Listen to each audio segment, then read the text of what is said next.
მოგესალმებით, ვიწყებთ გადაცემას ძიმეკასთან. დღეს ჩვენი სტუმარია დეპუტატი მარიამ საჯაია. როგორ ახარ მარიამ? კარგად, როგორ ხართ? კარგად. მარიამს გეძახიან თუ მარიკას ან მარიას? არა, მარიამ. მარიამ. მეგობრები, ოჯახის წევრები ზოგჯერ მარის მეძახიან, მაგრამ უფრო მარიამ. წინა სტუმრის კითხვა უნდა გისვა ნინო კირთაძის რეჟისორის სიყვარული რა არის? თული ახსნა. ალბათ უფრო უნდა იგრძნო, ვიდრე რაღაც სიტყვებით ახსნა. ბევრმა გენიოსმა ვერ მოახერხა, ალბათ ახსნა და აი, რა ფერია? ფერებში ჭრელია, ბევრნაირია, ყველანაირია, ყველაფერია. ეხა ჭრელად ხარ? ანუ გიყვარს ვინმე? მიყვარს როგორ არა? ბევრი ადამიანი. არა. შეყვარებული თუ ყავს? არა. არა. ყველაზე მაგარი ფილმი მითხარი სიყვარულზე? ხა სიყვარული ფილმებისთვის ერთ-ერთი მთავარი ხაზი და მთავარი თემატიკაა. ბოლო პერიოდში რაც ფილმები მინახავს, კი არის თითქოს სიყვარულის თემა, მაგრამ ძველი ფილმი მახსენდება, სადაც ძალიან მძაფრად არის და რაღაც ძალიან ისე სიღრმისეულად არის სიყვარული წარმოჩენილი, როგორც რაღაც ცხოვრების მთავარი არსი და რაღაც. ერთ-ერთი ესეთი არის მატადორი ალმოდოვარის ჩემთვის, სადაც ძალიან ისეთი ხაზი არის სასიყვარულო. სექს და სიყვარულს შორის რა განსხვავებაა შენთვის? რაღაც ფიქრობ ხოლმე და სექსი ერთ-ერთი ელემენტი, ანუ ერთ-ერთი მნიშვნელოვანი ფაქტორია სიყვარულში. საერთოდ სიყვარულზე ეს ბოლო პერიოდი ესეთი აზრი მაქვს, რომ საერთოდ ეს სიყვარული რაღაც პოეტურ, დიდ პოეზიის რაღაც მებს რო უძღვნია, ესეთი სიყვარული არსებობს თუ არა, რომელიც სამუდამოდ გრძელდება და რაღაცა არ ვიცი, აი კითხვაში ვარ.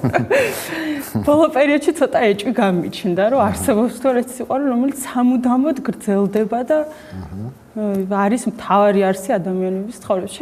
ალბათ არსებობს და შეიძლება მე არ მიპოვია და ამიტომ გამიჩნდა ეს კითხვა, მაგრამ ფაქტია რომ გამიჩნდა ეს კითხვა. შეიძლება არც არსებობდეს და ეს იყოს რაღაც დროებითი, ემოციური აღელვება ორი ადამიანის და შემდეგ უკვე როდესაც ეს რაღაც ფორმალურ სახეს იღებს, მე უკვე შეჩვევა და ყოველდღიური რუტინა შეიძლება გახდეს და უბრალოდ ორი ადამიანის დამოკიდებულება ერთმანეთზე და შეჩვევა. არ ვიცი. უმრავლესობიდან ვინ არის ყველაზე საყვარელი? საყვარელი ძალიან გამიჭირდება ამ კითხვაზე პასუხის გაცემა. ვერ ვუყურებ როგორც საყვარელი. და ნაციონალებიდან ვინ არის ყველაზე საყვარელი? საყვარელი. აი ჩიორა თაქთაკიშვილი ძალიან საყვარელი ადამიანია. ეს ქართული ოცნების წევრები არ გებრანჯებიან? არა.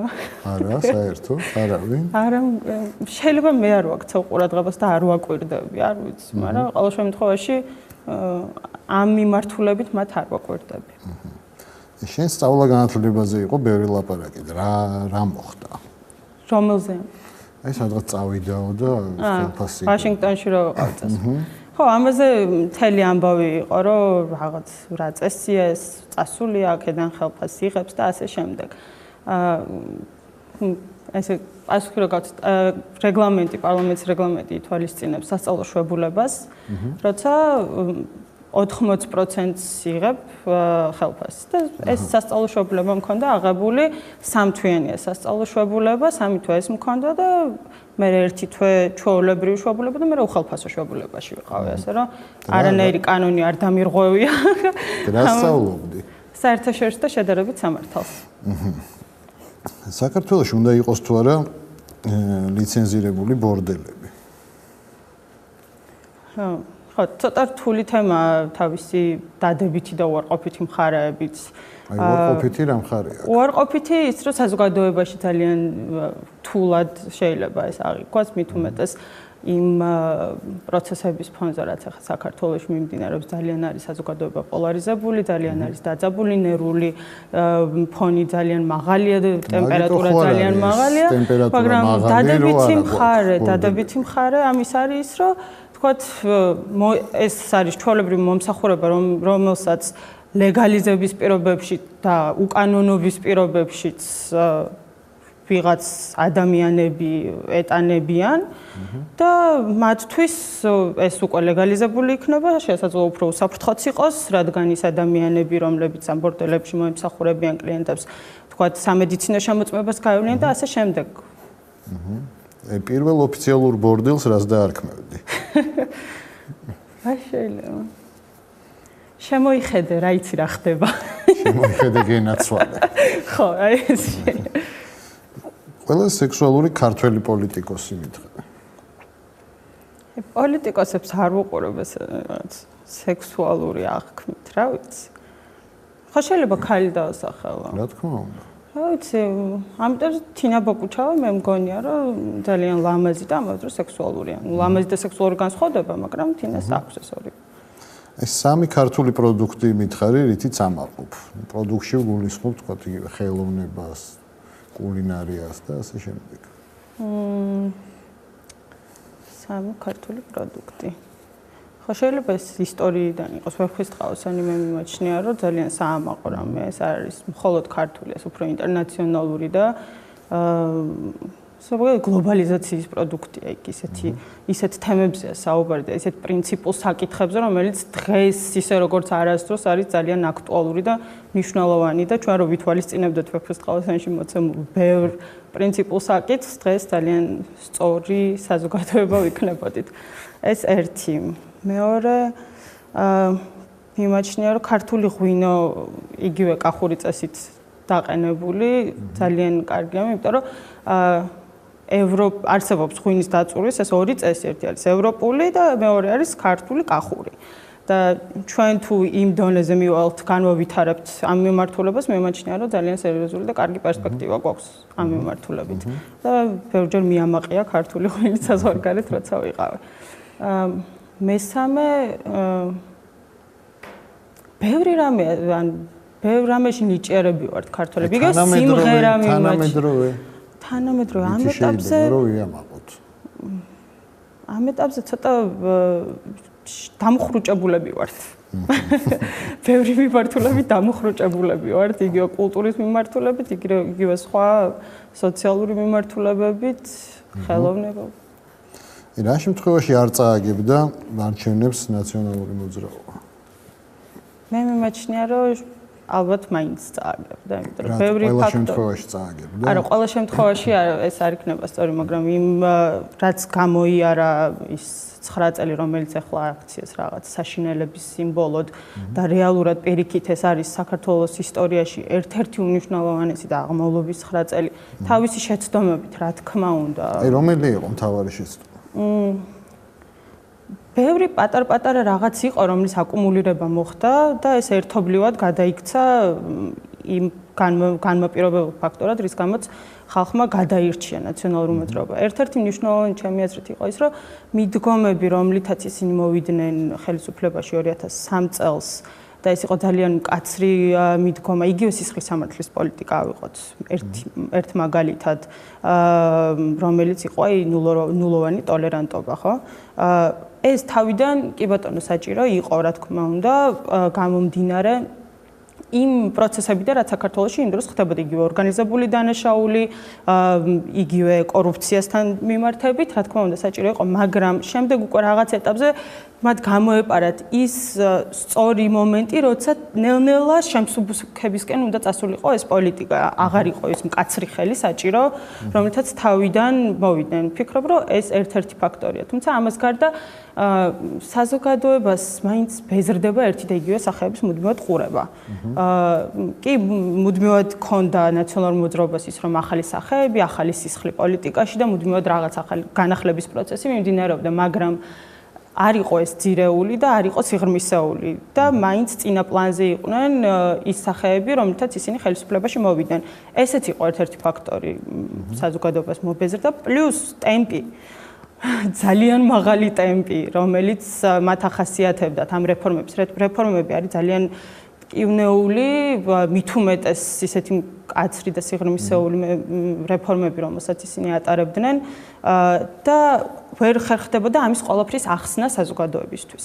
როდესაც საზღვარგარეთ რეფორმას ატარებენ, ჯერ ხდება საზოგადოებრივი აზრის კვლევა, მერე კვლევაზე უფრო მეტად გადიან როგორ რაღაცაზე. აი ხო არ ჯობია რომ ესე გავაკეთოთ და არ წმუნებენ საზოგადოებას ამ field work-ებით, ანუ საველე სამუშაოებით, როცა პირადად გადიან მოსახლეობასთან, რომ ესე ჯობია და შემდეგ იმადგან იღებენ დასტურს, რომ კი ეს რეფორმა საჭიროა და ამის შემდეგ ახორციელებენ რეფორმას. მაგრამ ჩვენ კი არა ნაციონალურ მოძრაობას იმ დროინდელს ამისთვის ქონდა ძალიან ცოტა დრო. რაც შეიძლება სწრაფად უნდა ემოქმედოთ, რომ ჩვენ აი ეს ჩამორჩენილობის პერიოდი, რაც დავკარგეთ საბჭოთა კავშირის დროს და შემდეგ უკვე პოსტსაბჭოთა პერიოდში, შევარდნაძის პერიოდში, ეს ყველაფერი აი სწრაფად უნდა გაგვევლო და მათ არ ქონდათ დრო იმისთვის, რომ ეს ყველაფერი აეხსნათ საზოგადოებისთვის. ამიტომ ძალიან სწრაფად ისე ფორსირებულად მიდიოდნენ პირდაპირ რეფორმებზე და ძალიან უჭირდა საზოგადოებას ამის აღქმა და ვფიქრობ, რომ ეს გაუცხოების მომენტი ხელისუფლებას და ხალხს შორის აი აქ დაიწყო. გარეგნობას თუ იყენებ პოლიტიკაში. არა. ბოლოს რაზე იცინე მაგრად? მაგრად რაზე ვიცინე? რა ვიცი, ბევრ რამეზე ვიცინე ხოლმე. ძალიან მიყვარს სიცილი. იმიტომ რომ არ მახსოვს, არ მომახსოვრდება. მე მგონი რაღაც ზუგდიდში ვიყავი, მე მგონი. არც ესეთი რამეები არ მომახსოვრდება, იმიტომ რომ ეს ემოციების გამოხატვა მიყვარს ძალიან. სიცილი იქნება, ტირილი იქნება, ცუდი ხასიათი იქნება, კარგი ხასიათი იქნება და ეს გამოხატავ ხო არ მალავ ემოციებს, რომ აი რაღაცა სახე დავიჭირო და ეს რომ აი ესეთი ვეგონო ხალხს. ეს არ მინდა, უბრალოდ გამოხატავ როგორც გძნობ თავს. ხო და შენი მიზანი რა არის, რომ ვინ გინდა რომ გახდე? საბოლოო მიზანი. მე. ნუ ძალიან ისეთი ნათქვამია, მაგრამ ესე არ მაქვს რომ აი რაღაც მინდა გავხდე და ის მინდა ვიყო და ეს მინდა ვიყო. აი პოლიტიკაში ხო რაღაცა მიზანი გაქვს რომ რაღაც დონემდე ახვიდე. მე არ მიმაჩნია თავი ზოგადი ტიპის პოლიტიკოსად, რომლისთვისაც მთავარია რომ რაც შეიძლება დიდხანს იყოს პოლიტიკაში. საერთოდ პოლიტიკოსების ყველაზე დიდი მინუსი ჩემთვის არის, რომ ისინი ცდილობენ მუდმივად პოლიტიკაში დარჩნენ და თავიანთი თავი ვერ წარმოუდგენიათ პოლიტიკის გარდა სადმე სხვაგან. ფიქრობ, რომ ეს არის ყველაზე საშიში, რაც შეიძლება პოლიტიკოსში იყოს, თუ კი იგი ცდილობს, რომ მუდმივად პოლიტიკაში იყოს. იმიტომ რომ ის ამისთვის ყველაფერს გააკეთებს და ანუ ყველაფერს შეუძლია ხაზი გადაუსვას. მე მომავალში უფრო წარმომიდგენია თავი, უფრო სამეცნიერო სფეროში, რომ ვასწავლო. ვიწყებ უკვე. პირველი ვინ გახსენდება სიტყვაზე რეზო? რეზო. ჩემი მეგობარი რეზო. ძალიან დიდი ხნის მეგობარი. ეს ქართულ ბიჭებზე რას ფიქრობ? როგორები არიან? ქართულ ბიჭებზე. ბევრნაირები არიან, მაგრამ ბევრი რაღაც არიან. ბევრი რაღაც არ მომწონს. რა არ მოგწონს? აი ძალიან სტერეოტიპები აქვთ, რომ აი რაღაცა ქალის მიმართ დამოკიდებულება არ მომწონს, მაგრამ მარტო ქართულ ბიჭებს ვერ დავაბრალებ, ქართველი გოგოების ბრალიც არის და ქართველი დედების ბრალიც არის, როგორც შვილებს ზრდიან, ქართველი გოგოები იგივე აი შეყვარებულები რო არიან, როგორც იქცევიან, ამის ბრალია ის დამოკიდებულება, რაც კაცებს, ბიჭებს აქვთ ქალების მიმართ დღეს. ის რომ ქალი უნდა იყოს სამზარეულოში, აი ეს. ნუ თუ სამზარეულოში არა, პირდაპირ გაგებით სამზარეულოში კი არ უნდა იდგეს, მაგრამ ოჯახის თავი რომ არის კაცი, აი სოციალური ფენომენის ჩამოყალიბებაში ძალიან დიდი წვლილი ქალებსაც მიუძღვით. და როგორი უნდა იყოს ბიჭი რომ მოგეწონოს? არ მაქვს ესე ჩამოყალიბებული. აი რა თვისებები უნდა გქონდეს აუცილებლად? საინტერესო ადამიანი უნდა იყოს. რას გულისხმობს საინტერესო ადამიანი? იუმორი ქონდეს, განათლება. განათლება ორ დიპლომს და სამ დიპლომს ესე გაწერილად არ ვითხოვ. უბრალოდ საინტერესო მოსაუბრე უნდა იყოს. ნებისმიერი ადამიანი არ არის მაინც ბიჭზე. მეგობარი, უბრალოდ ადამიანი, რომელთანაც შეიძლება რაღაც ურთიერთობა მქონდეს, ჩემთვის მნიშვნელოვანი იყოს საინტერესო ადამიანი ქონდეს. სწორი ხედვა, რაც შეიძლება არ იყოს ძალიან გავრცელებული დღეს სამწუხაროდ. მაგრამ ახალი თაობა თანობთ რაც უყურებ, ჩემი ტოლები კიდე ცოტა უფრო პატარები, ძალიან საინტერესო ხალხია. შენი აზრით, რატო ატყდა ერთი ამბავი ორალურ სექსზე ხმამაღლა საუბრის გამო? შინაგანად მეტნაკლებად ყველა იცის ამაზე პასუხი და შეიძლება ეთანხმებიან კიდეც, შეიძლება მათთვის მიუღებელია, მაგრამ ზოგადად არ ეწინააღმდეგებიან, მაგრამ ხო არის ეს ჩამოყალიბებული აზრი, რომ რაღაც არ უნდა რაღაცა ტაბუდადებული თემაა და არ შეიძლება ამაზე ხმამაღლა ლაპარაკი და ესეც მათ შორის არის, თორე ახალი მათთვის მე მგონი არაფერი არ თქმული. მულტფილმის რომელი გმირი გიყვარს? ძალიან მიყვარს მულტფილმი ნემო. კერძი? კერძი, ბევრი. გამორჩეულად? ვერ გამოვარჩა. მეგრული სამზარეულო ძალიან მიყვარს ძალიან. ქალაქი? ქალაქი. არის ქალაქები, რომლებიც მიზიდავს, რომ ჩავიდე, ვნახო, მაინტერესებს. რომელი გიყვარს? ძალიან შემიყვარდა ვაშინგტონი და შემიყვარდა სან-ფრანცისკო. მაგრამ გაგიკვირდებათ და ამ ყველაფრის ფონზე ძალიან მიყვარს ზუგდიდი, სადაც გავიზარდა. რა, არაფერი გასაკვირი არ არის მაგაში. კაი, ქართულმა ოცნებამ რა გააკეთა კარგი ამ წლების განმავლობაში? კარგი. ვიცი. დაასვენა ხალხი იმ ტემპისგან, რაც ნაციონალურ მოძრაობას ჰქონდა. აი, ყველგან რაღაც ხდებოდა, რომელ წამს სად მიირბენ და მიშაო, თქვათ, კაცმა არ იცოდა და ასე შემდეგ, ცოტა დაასვენა. და ისე არაფერი არ გაუკეთებია? აი, კარგი ამ წლებში ის მოხდა, რომ ასოცირების ხელშეკრულებას მოვაწერეთ ხელი, რაც მე მიმაჩნია, რომ ძალიან მნიშვნელოვანია და ძალიან დიდი ნაბიჯია საქართველოს, მაგრამ ეხლა რამდენად არის ეს ქართული ოცნების დამსახურება და რამდენად შეიძლება პირდაპირ მათ პოლიტიკას მივაწეროთ საქართველოს ეს დიდი წინსვლა ჩემთვის სადავოა. კაზანტიპზე თუ იყავი? ვიყავ. მე როგორ გაერთე? საათაშორის ჩემი წასვლა იყო ძალიან ისე უცნაური. 5 დღის დაწყებული იყო. განმუხურში მაქვს სახლი. განმუხურში ტარდებოდა ეს კაზანტიპი. განმუხურში მაქვს სახლი, მამაჩემ წარმოშობთ განმუხურიდან იყო. რამდენიმე დღე ვიყავი, რაღაც არ მომსვლი აზრად რომ წავსულიყავ. მე ჩავედი ზუგდიდში და ჩემი ძმა მოდის თავის მეუღლესთან და მეგობრებთან ერთად, კაზანტიპზე მივიდივარ, ჩაით წამოდი. და წავიყვანა კაზანტიპზე ძმა. მოგეწონა? ძალიან მომეწონა, ძალიან კაი იყო. ნარკოტიკებს ხوار წაეთამაშე? არა. მე მგონი არც იყო. არისო? რა თუ იყო და დაიჭირეს ვიღაცა მე მგონი უცხოელები ყოფილან რაღაც გახმები მომივიდა რომ ძალიან გაუკვირდა თუ რაღაც მარიხუანა მოწიეს მე მგონი პლაჟზე და მე მგონი პოლიციამ დააკავა თუ რაღაც არ მოგიწევია მარიხუანა ცხოვრებაში გამისინჯავს კი მოგეწონა საინტერესო ხო და ნაციონალური მოძრაობა თუ დაბრუნდა ხელისუფლებაში თუ მიიღებს დეკრიმინალიზაციის კანონს. მე ჩემ თავზე ვერ ავიღებ ხა ამ პასუხისმგებლობას, რომ პირობა დავდორო ნაციონალური მოძრაობამ აუცილებლად მიიღებს. არიან მომხრეებიც და არიან მოწინააღმდეგეებიც და ორივეს თავისი არგუმენტაცია აქვს და ორივე არგუმენტაცია თავის მხრივ არის სწორი. რაოდენობრივ მე დაუჭერდი ყოველ შემთხვევაში დეკრიმინალიზაციას როგორც მინიმუმ დაუჭერდი მხარს, იმიტომ რომ არ მიმაჩნია სწორად რომ ადამიანი ციხეში იჯდეს მარიხუანას მოხმარების გამო. მე არ მაქვს საუბარია გასაღებაზე, ან უფრო მძიმე ნარკოტიკზე. პრინციპში უფრო მძიმე ნარკოტიკზეც ის არის რომ მოხმარების შემთხვევაში ადამიანი საკუთარ თავს, საკუთარ სხეულს რას უზამს, ეს მხოლოდ მასია დამოკიდებული და ეს იგივეა რომ აი ადამიანი თავს იკლავდეს და იმას პატრული იჭერდეს და აჯარიმებდეს ან ციხეში სვამდეს თავს რომ მოიგო.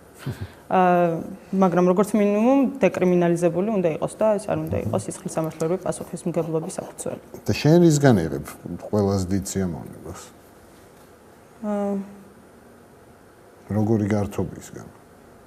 გართობა აქტიურიც და პასიურიც. აქტიური თქვათ მეგობრებთან ერთად სადმე წასვლა, იგივე კლუბში, იგივე სადმე სახლში, ქალაქგარეთ, ლაშქრობაში იგივე შეიძლება სახლში მარტო დავჯდე და ცხელი ჩაი დავიდგან, ჭიქა წითელი ღვინო და ესეც გართობა იყო ჩემთვის. რომელ კლუბში დადიხარ ხოლმე? არ მაქვს ესე მამოჩემებული კლუბი. მან აქტიური კლუბერი არა ვარ. სადღაც კლუბში შეხვდა უეჭველი მე დამინახავ ესეთი რამე არ არის. ყველაზე ხულიგნური რა გაიკეთებია? ხულიგნური გამიკეთებია რაღაცები. საერთოდ ცოტა მე ამბოხე ბავშვი ვიყავი და ვერ იხსენებ რამეს კონკრეტულად.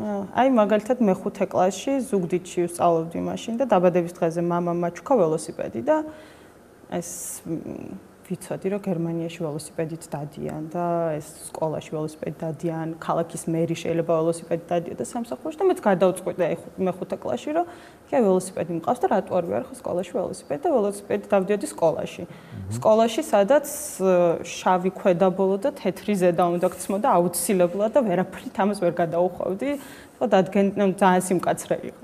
და მე გადავწყვიტე რომ ველოსიპედით მევლო. მე გადავწყვიტე რომ პროტესტი გამომეცხადებინა ზამთარში შარვალი რატო არ შეიძლება რომ მეცვას. და მე შარვალი დავდიოდი, ბევრჯერ დირექტორთან შეუყვანი ვართ. ამის გამო. თქვენ დროსაც იყო ეგეთი რაღაცეები რომ შარვალი რატო. კი. ყველაზე ძალიან რა გაინტერესებს, რისი გაგება? ბევრი რამე მაინტერესებს, ძალიან ბევრი კითხვები მაქვს. იგივე ადამიანის არსებობაზე მაქვს კითხვები, როგორ დაიწყო სიცოცხლე, ანუ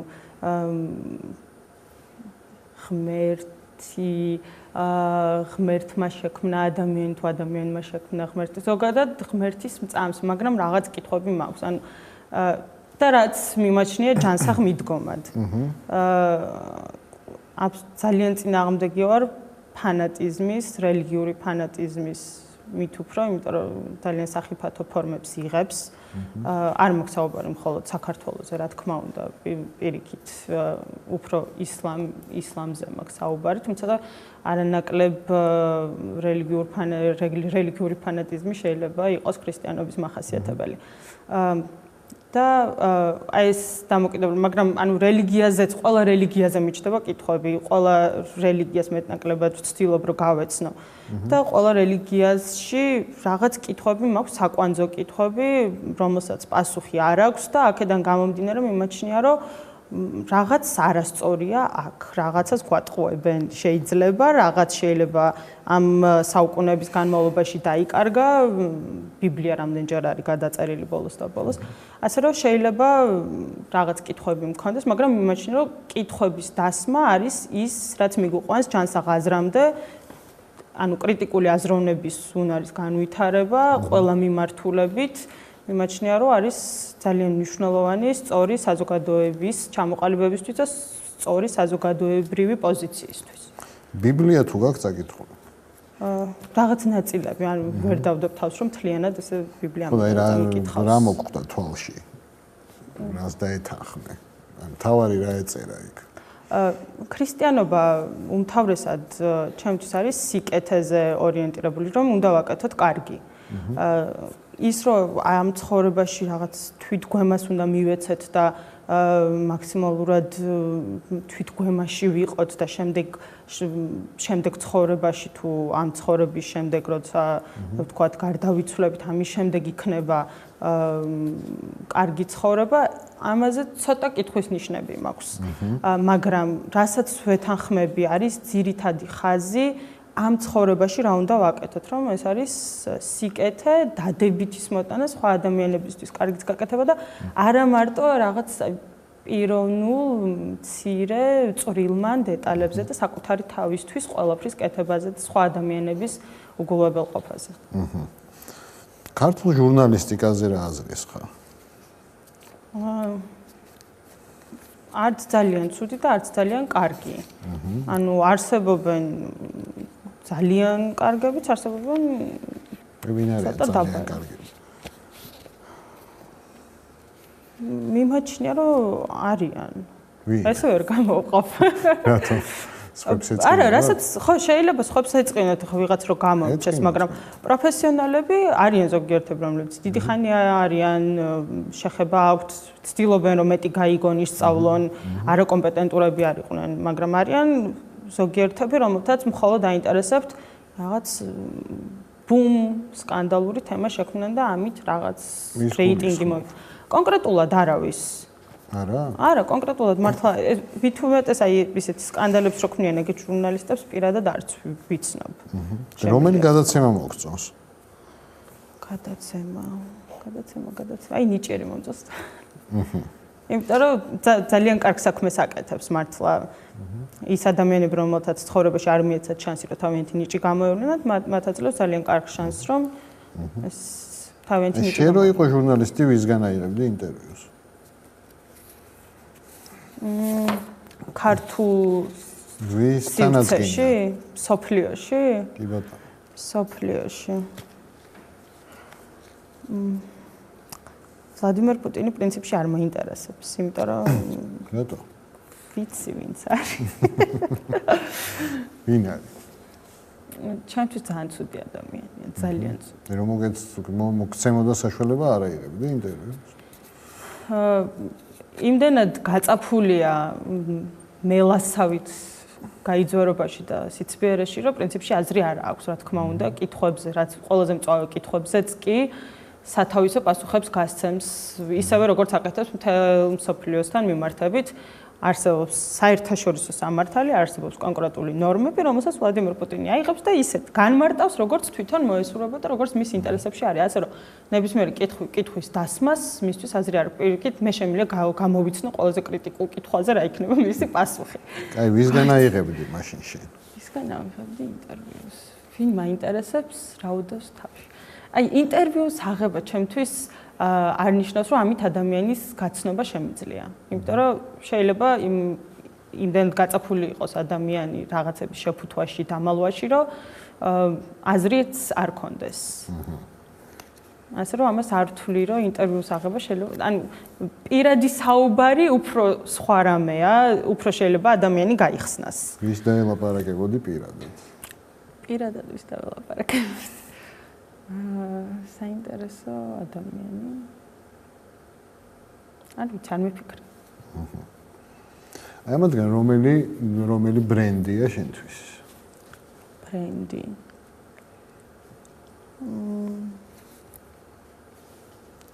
ყველა შეიძლება რაღაცა ბრენდი მიანიჭო, მაგრამ რომელს მიანიჭებდი? გამსახურდია უფრო ძალიან ისეთ ეროვნულ თემასთან ასოცირდება, ანუ ეროვნულობა. შევარდნაძე, არ ვიცი, საერთოდ რამდენი იყო ქართველი პოლიტიკოსი, ესეც ჩემთვის ადაო, უფრო საბჭოთა გადმონაშთი იყო, საბჭოთა ადამიანი იყო საერთოდ.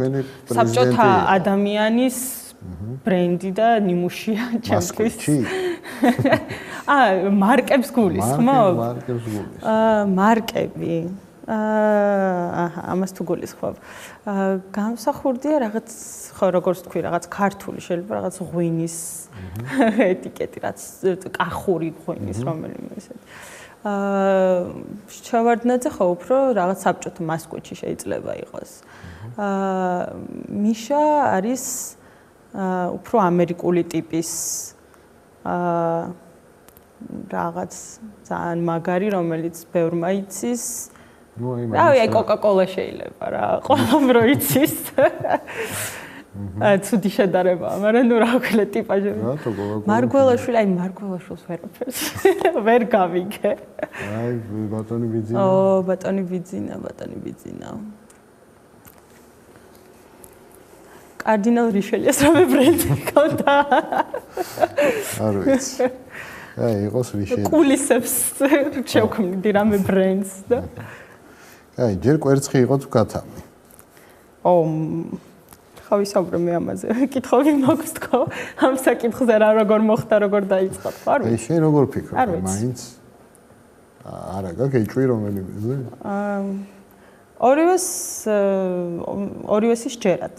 ორივე მომხრეებს თავისი არგუმენტაცია აქვს და ორივეს პატივს ვცემ, ანუ მე აბსოლუტურად თანაბრად ვეპყრობი ესეთ ადამიანებს, რომელსაც ერთისჯერა ან მეორისჯერა თავარია ამ რაღაც ექსტრემისტული ფორმები არ მიიღოს. აი, შემდეგ კითხვა სტუმარს დაუტოვე კითხვა. შემდეგი კითხვა სტუმარს.